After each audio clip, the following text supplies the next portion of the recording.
Assalamualaikum warahmatullahi wabarakatuh. Pada kesempatan kali ini saya akan menjelaskan mengenai jenis dan jenis bank dan produk bank yang ada di Indonesia.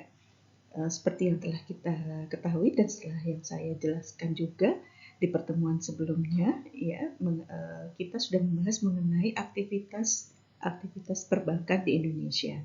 Nah, pada materi kali ini kita akan melihat bank-bank jenis bank yang ada di Indonesia itu bank apa saja. Lalu kemudian kita akan melihat apa sih produk-produk yang ditawarkan oleh bank.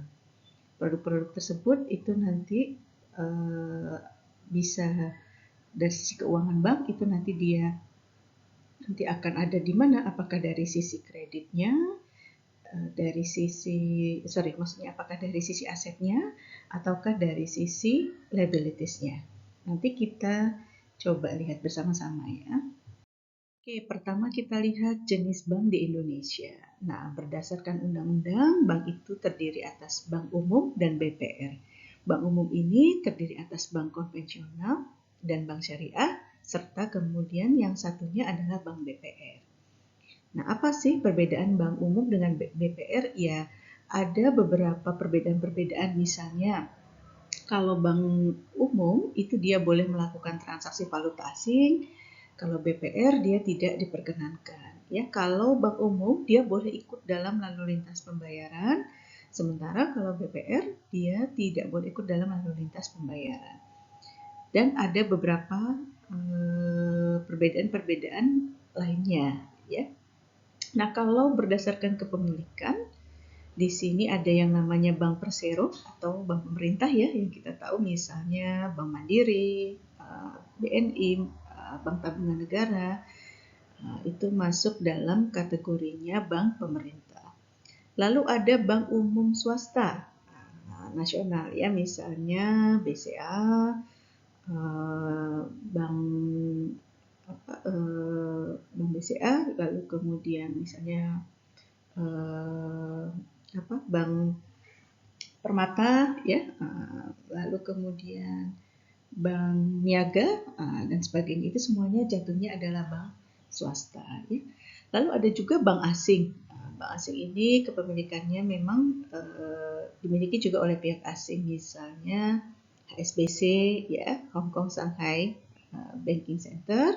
Lalu kemudian ada misalnya Standard Chartered Bank ya. Lalu kemudian Citibank ya. Itulah beberapa bank asing yang ada di Indonesia ya. Lalu ada juga Bank Pembangunan Daerah ya. Bank Pembangunan Daerah ini biasanya BPD ya, itu biasanya kepemilikan sahamnya itu juga pendanaannya itu dari pemerintah daerah ya. Tapi nanti juga aktivitasnya fokus untuk kemajuan pemerintah daerah, misalnya seperti Bank Jateng ya, Bank Jabar dan sebagainya. Lalu yang terakhir ada yang namanya bank campuran. Ya.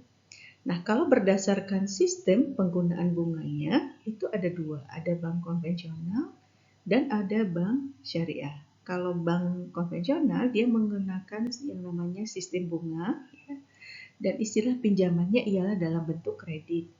Sementara kalau bank syariah itu dia tidak menggunakan sistem bunga ya, tapi menggunakan sistem bagi hasil. Nah, istilah dalam pemberian pinjamannya itu tidak pinjaman, namun istilahnya adalah pembiayaan. Oke, kemudian berdasarkan penekanan kegiatannya, ada bank retail. Bank retail ini jadi fokusnya melayani nasabah retail ya, jadi bukan fokus ke perusahaan.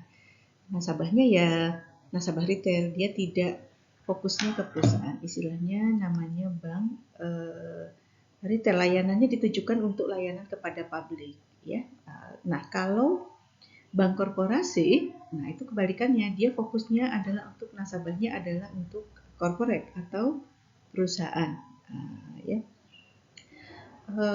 Kembali lagi tadi ke layanan retail, saya lupa sedikit menjelaskan apa sih layanan yang diberikan oleh bank retail.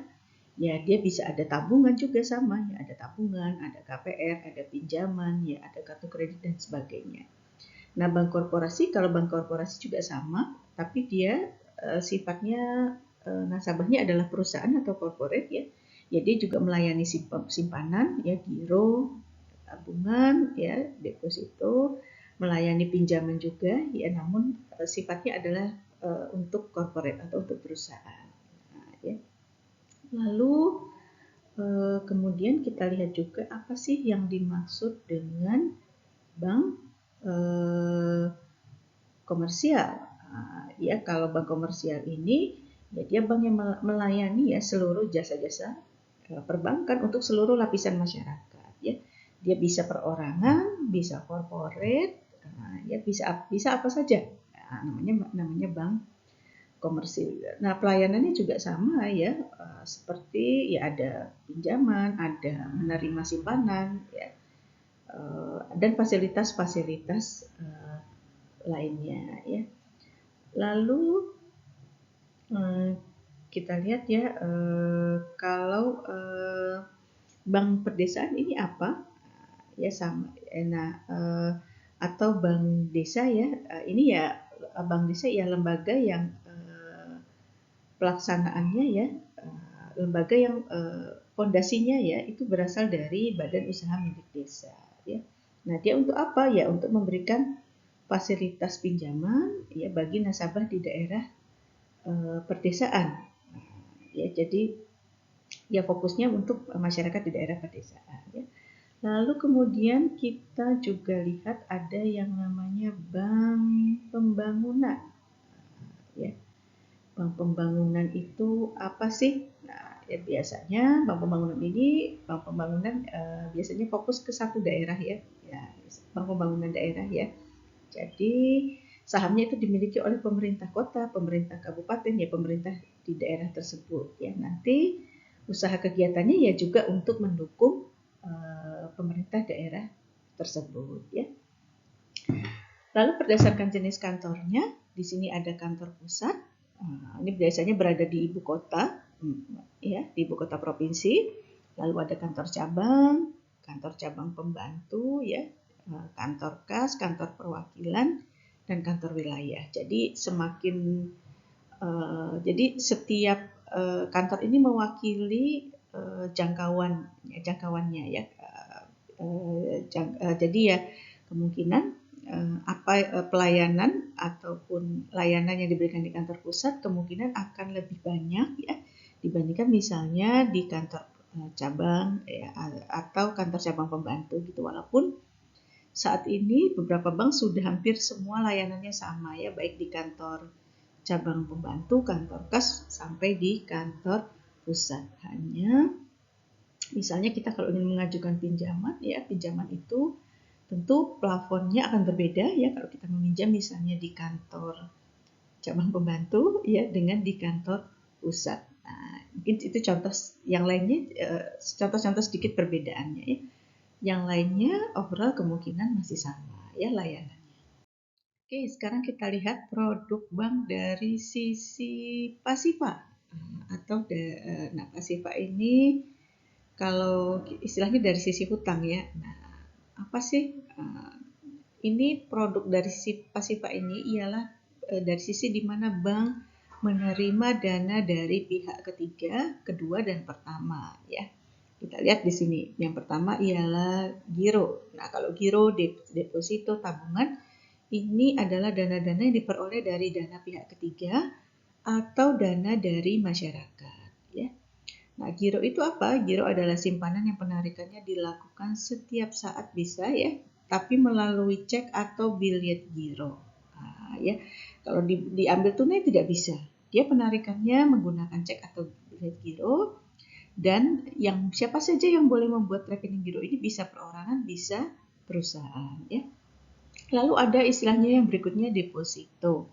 Deposito itu ialah simpanan yang penarikannya hanya dilakukan pada waktu tertentu. Jadi kita simpan dana, tapi tidak boleh ditarik. Ditariknya misalnya ada jangka waktunya deposito ini. Ada yang 1 bulan, ada yang 3 bulan, ya, ada yang 6 bulan, ada sampai 1 tahun.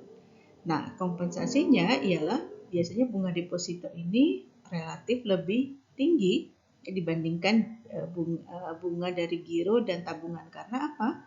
Bunga yang tinggi ini adalah sebagai kompensasi dari dana kita yang ditahan di bank ya selama masa depositonya belum selesai ya. Oke. Kemudian kalau sertifikat deposito adalah bentuk deposito yang sertifikat bukti penyimpanannya dapat dipindah tangankan. Sedangkan kalau tabungan adalah simpanan yang penarikannya ya ini saya rasa nih teman-teman semua punya tabungan ya. Dia tinggal ditarik ya, bisa pakai bisa tunai ya, bisa tarik tunai ya melalui teller bank atau kita melalui ATM ya. Ini bisa ditarik sewaktu-waktu. Berbeda dengan cek, giro ya atau deposito. Nah, kebalikannya kita akan membahas produk bank dari sisi aktiva. Ya di sini berarti dari sisi aset. Dari sisi aset ini biasanya ialah sisi alokasi dana bank. Kalau tadi ya dari sisi pasifa itu ialah didapatkan dari sumber dana bank. Nah, kalau dari sisi aktiva didapatkan dari alokasi dana bank. Ini misalnya untuk alokasi dana bank itu apa sih dana yang sudah diperoleh bank ya dari pihak ketiga ini untuk apa? Nah, yang pertama untuk bisa digunakan alokasinya untuk kredit modal kerja ya. Yaitu kredit yang diberikan kepada nasabah kredit ya untuk membiayai kebutuhan modal kerja perusahaan. Modal kerja ini paling lama jangka waktunya 1 tahun dan bisa diperpanjang setiap tahunnya ya. Lalu bisa juga digunakan alokasinya untuk kredit investasi. Jadi alokasi bank terbesar ya atau aktiva bank terbesar itu adalah dari sisi yang namanya bukan sisi alokasi dari bank terbesar itu adalah pada kredit ya, kredit yang disalurkan ya. Kalau kredit investasi ini kredit yang diberikan kepada nasabah kredit ya untuk membiayai pembelian barang modal atau untuk investasi misalnya membeli mesin ya, membeli peralatan, gedung dan sebagainya. Jangka waktu kredit investasi ini di atas 1 tahun ya. Lalu ada juga yang namanya kredit sindikasi. Ya, ini kredit yang diberikan bank kepada debitur secara bersama-sama dengan bank-bank lain ya. Jadi misalnya biasanya ini untuk membiayai proyek-proyek yang besar, misalnya membiayai proyek infrastruktur pembuatan jalan ya. Dan pembuatan misalnya fasilitas umum ya, mungkin mall ya, mungkin rumah sakit dan sebagainya. Ini pembiayaannya bersama-sama nih, jadi beberapa bank sama-sama membiayai. Nah, ini namanya, tapi nanti dengan kesepakatan masing-masing ya, dengan jangka waktu masing-masing, dengan suku bunga masing-masing ya. Nah, di sini nanti jadi semua nih bareng-bareng memberikan pinjaman ya, tapi kesepakatannya atau ketentuannya nanti ada ya, berapa suku bunganya, berapa fee-nya, berapa kreditnya ya. Nanti biasanya ya umumnya ini nasabahnya tidak perorangan, tapi nasabahnya dari sisi korporasi atau perusahaan. Lalu kemudian ada lagi namanya kredit konsumsi. Nah, ini biasanya kredit yang digunakan ya untuk membeli barang-barang konsumsi, misalnya beli kendaraan, ya beli rumah, yaitu istilah masuknya ke kredit konsumsi ya. Lalu ada juga kredit profesi. Nah, misalnya kredit yang diberikan dalam rangka membantu para profesional, misalnya dokter, ya dokter mungkin nanti dia perlu mungkin membeli peralatan misalnya USG ya, beli peralatan macam-macam ya untuk menunjang profesionalisme atau kerjanya ya. Lalu kemudian ada juga kredit berdasarkan program, biasanya untuk memenuhi program pemerintah misalnya kredit usaha kecil, kredit nelayan, ya, kredit petani dan sebagainya. Jasa perbankan dalam negeri ya, jasa perbankan dalam negeri ini macam-macam. Yang pertama transfer dalam negeri ialah jasa yang diberikan bank dalam pengiriman uang. Ini transfer biasa teman-teman ya, pengiriman uang antar bank atas permintaan pihak ketiga ditujukan kepada penerima di tempat lain ya. Dia bisa melayani transfer dalam negeri. Kalau sekarang sih sudah langsung ya kita menggunakan ATM ya atau mobile banking ya. Lalu ada delegasi kredit. Di sini perintah tertulis kepada bank untuk membayarkan sejumlah uang secara berkala kepada seseorang. Ya, misalnya kita ada pembayaran rutin ya dari perusahaan, misalnya membayar sewa ya. Itu langsung saja bisa supaya kita nggak lupa.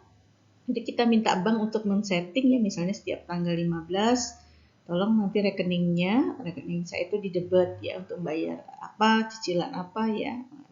Yang sifatnya mungkin rutin, yang kita khawatir nanti kita akan lupa ya. Ini sama juga bisa digunakan oleh, ini biasanya corporate ya, atau perusahaan juga, mereka karena khawatir nanti lupa ya bayar sewa mungkin ya, sewa gedung ya, atau beberapa biaya lainnya yang sifatnya tetap dan rutin karena mereka takutnya lupa, maka mereka menggunakan jasa bank ya untuk melakukan men-setting ya pembayarannya.